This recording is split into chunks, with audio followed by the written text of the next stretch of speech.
The GM plant in Oshawa, Ontario made a big splash with production of the popular and profitable Silverado pickup truck at their massive sprawling assembly plant off the QEW.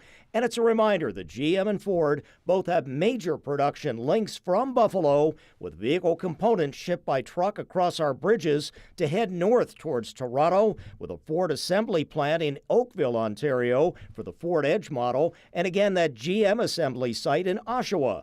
But apparently a wrench thrown into that established cross-border production line connection as of April 3rd. This is very modest, and what we're going to be doing is a 25% tariff on all cars that are not made in the United States. For the United Auto Workers Union, which actually supported Democratic candidate Kamala Harris in the November election, a welcome action now to welcome back jobs to the U.S. But when asked if there could be any impact on the Western New York factories, I'm not sure how it will affect operations. That is yet to be determined.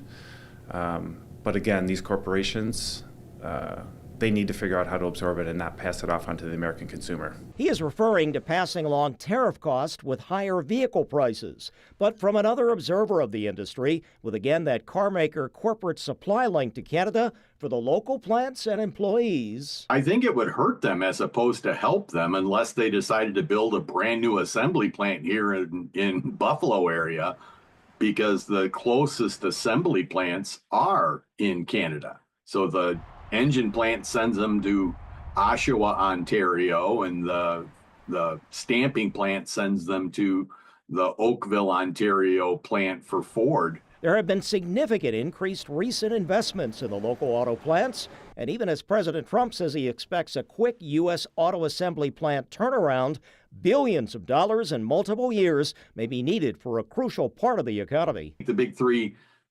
still has some sway, saying you're talking huge employer, billions of dollars of investment, and it's certainly going to hurt them.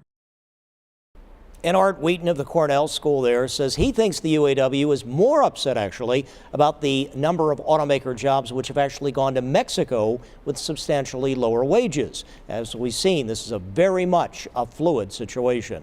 On your side in the newsroom, Ron Plants, Channel 2 News.